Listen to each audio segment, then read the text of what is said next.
जय वेंकटेश जय श्रीनिवास शेषाद्रिनिलय श्री तिरुमलेश गोविंद नाम जय शंख चक्र वैकुंठवास तव जय जय जय।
ಈ ಮತ್ಸ್ಯಗಂಧಿಯೊಂದಿಗೆ ಸಂಯೋಜನೆಯಾಗಿದ್ರೆ ವೇದಗಳನ್ನು ವಿಭಜಿಸುವ ಬುದ್ಧಿವಂತನು ಹುಟ್ಟುತ್ತಾನೆ.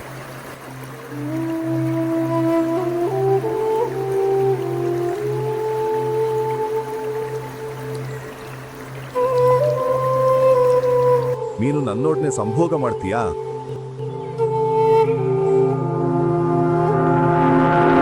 ಮುನಿ ಮಾತನ್ನು ಒಪ್ಪಿಕೊಳ್ಳದೆ ಹೋದರೆ ಶಾಪ ಕೊಡಬಹುದು. ಮಹಾತ್ಮನೇ, ನಾನೊಬ್ಬ ಮೀನುಗಾರನ ಮಗಳು. ನನ್ನ ದೇಹವಿಡೀ ಮೀನುಗಳ ವಾಸನೆ ಇದೆ. ಅದನ್ನು ನೀವು ಸಹಿಸಲಾಗದು. ಹಾಗೆಯೇ ನನ್ನ ಕನ್ಯತ್ವವನ್ನು ಕಳೆದುಕೊಂಡು ನಾನು ನನ್ನ ತಂದೆಗೆ ಹೇಗೆ ಮುಖ ತೋರಿಸಬೇಕು?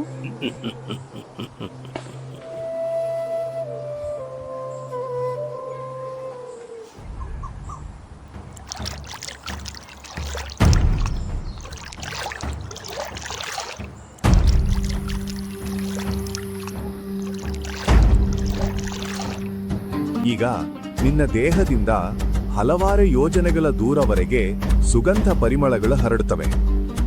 ಹಾಗೆಯೇ ನಿನ್ನ ಕನ್ಯತ್ವ ಹಾಳಾಗದೇ ಇರುವಂತೆ ನಿಂಗೆ ವರವನ್ನ ಕೊಡ್ತೇನೆ. ಅಟ್ಪದಲ್ಲಿ ಯಾರಾದ್ರೂ ನೋಡಿದ್ರೆ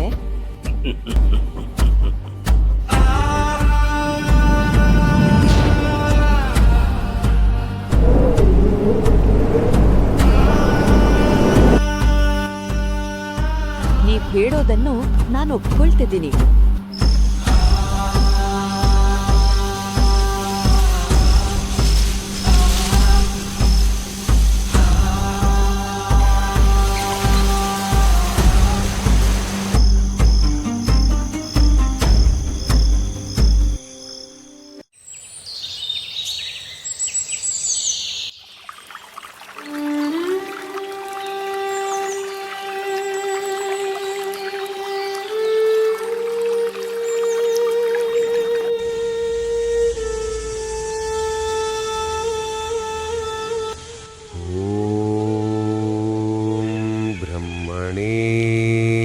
ನಮಃ.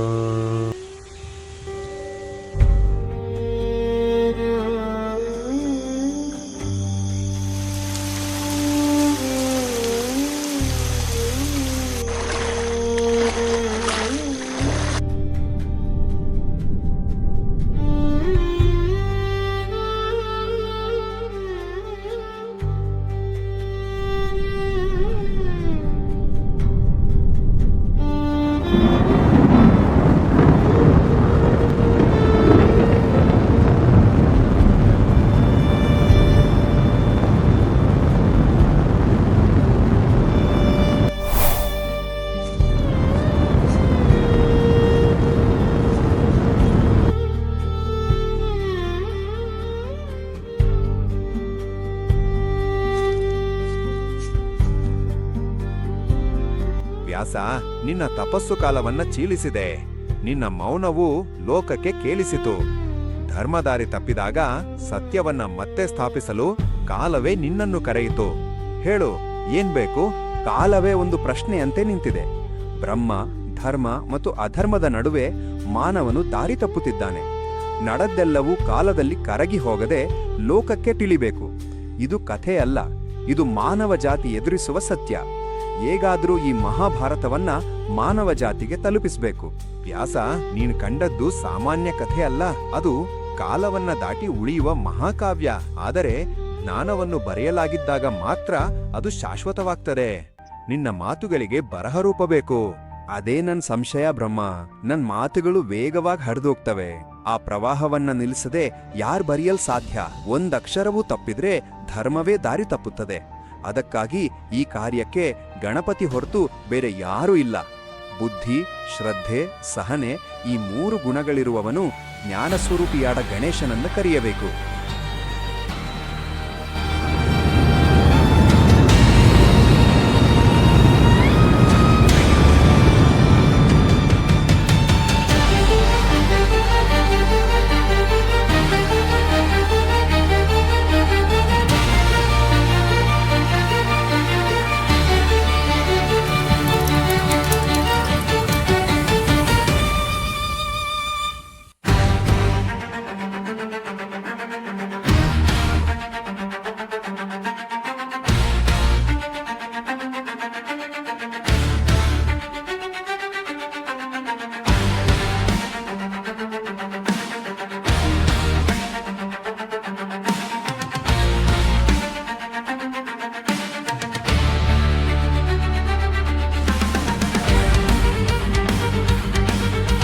ವ್ಯಾಸ ಮಹರ್ಷಿ, ನಿನ್ನ ಮಾತುಗಳು ನನ್ನನ್ನು ಕರೆಯಿವೆ.